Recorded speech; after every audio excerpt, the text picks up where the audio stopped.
McKenna Lewis, and this is Avery Smith. We're from North S.T.A.R High School in Salina, Utah. Our category is event management, and we focus on making blankets for Primary Children's Hospital.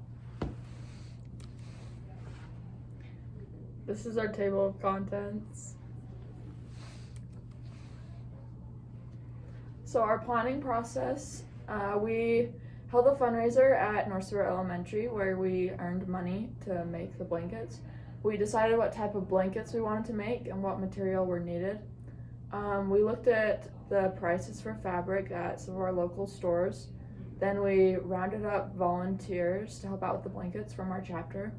Then we ended up purchasing the fabric, and then we planned a day and a time to make the blankets. And then with the help of other students in our chapter, we were able to make them. And now we have planned a day to deliver them to Primary Children's Hospital.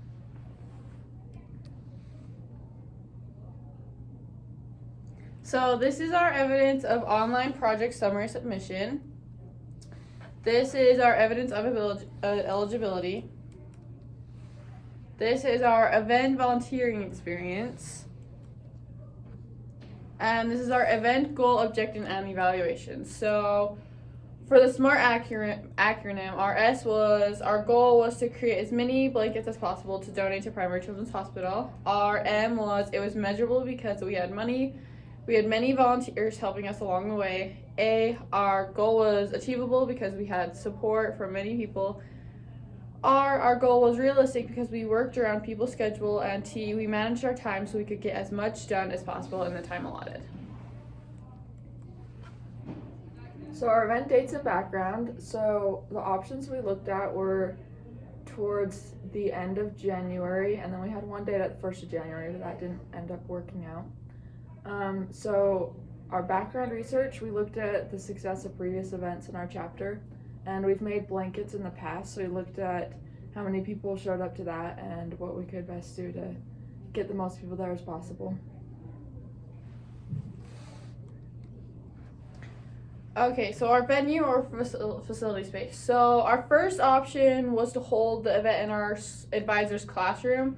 So in this room we had plenty of open space, 4 large desk areas where we could lay out the blankets, and there was also an accessible bathroom, so it would just be accessible for any volunteers that wanted to come. It would just be easy access.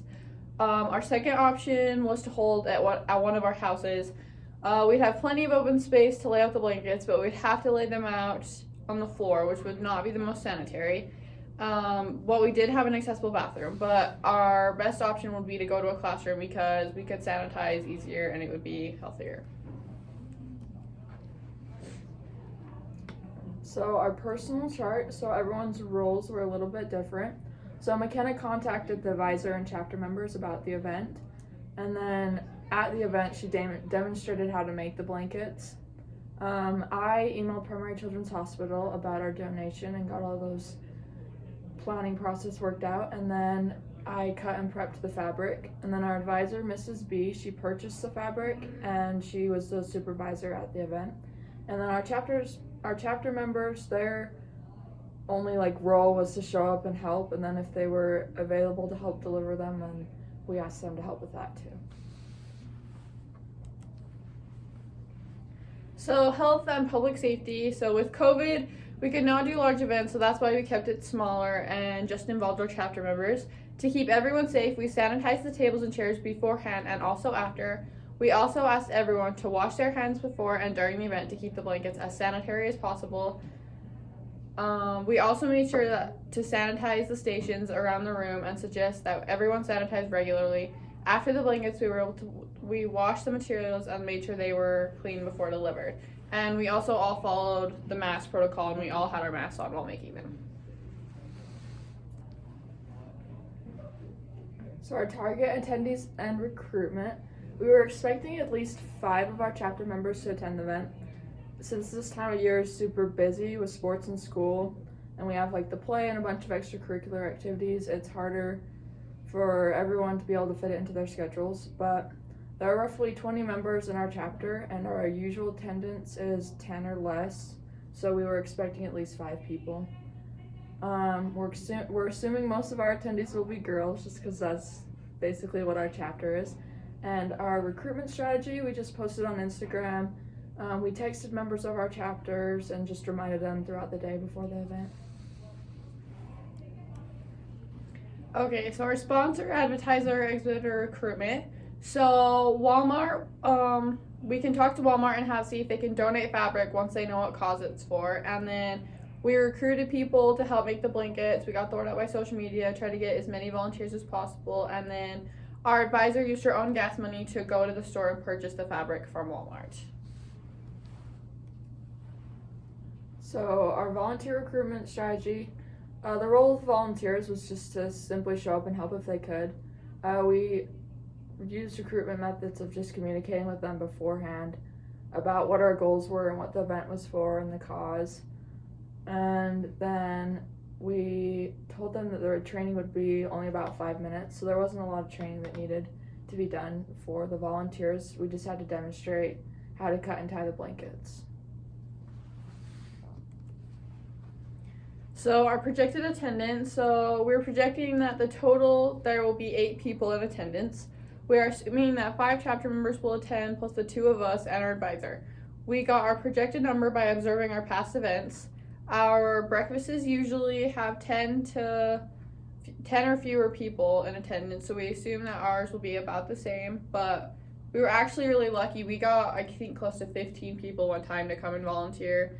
It was good to see everyone come out and help support the cause. So our supplies and vendors, our supplies for the fabric is all we really needed. We had everything else, but our possible vendors were JJWD and Christensen's. Those are our local stores, but at those stores the fabric was more expensive, so we couldn't make as many blankets if we went through them. So our other suggested store was Walmart, which the fabric was less expensive, and we were able to get more blankets, so we ended up going with the Walmart option. So our activity schedule, so first, as soon as we got there at 2:40, we would sanitize the room to make sure everything was clean before we started. And then we would start the event at 2:45, and we would work on the blankets until 3:25. And then we would clean and sanitize and end at 3:30. And this is because people have practices and extracurriculars after school, so this was just the best time possible for everyone so that as many people could make it. Our event marketing, so we used our chapter's Instagram page a lot to get the word out and let everyone know what was going on. So we posted on social media before the event, letting them know that it was going to be happening and that we'd like everyone to come. And then during the event, we posted a picture of our progress, and after day 1, we encouraged everyone to come. And then after our event was done, we posted the final product picture and thanked everyone for coming. So our projected budget and options, so we were able to make 6 blankets for $100. We actually raised a little over $300, so we should be able to make quite a few more with the money we have left over. We're taking the blankets to primary children, so we will take into consideration the travel cost to get there, which will be around $20 just looking in gas money. And with the money we have left over, we're planning to purchase more fabric and continue to make more blankets. Here are just some pictures of when we got the blankets and then when we were prepping the blankets for our project. Here's some more. This is some pictures with our volunteers and how they helped us. We don't have a picture with all of our volunteers, but these are some big ones that helped us out a lot. There's just some more pictures, and then the one is a picture of our final product with all the blankets.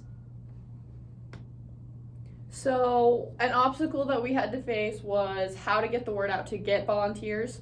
So we decided the best way was social media because we thought it would get the word out the best. We could get as many people involved as possible, and it would just be good for everyone to get involved for this cause. So one thing that we could have done better is our punctuality. Once we had the event planned, we got into it, but just starting the planning process was a little bit hard and we kind of procrastinated it. So I think one thing we could do better is just to set a date, have it in stone, and not waver on it. And I'm McKenna Lewis. This is Avery Smith. Our chapter is North Spur High School, and our category is event management. Thank you. Thank you.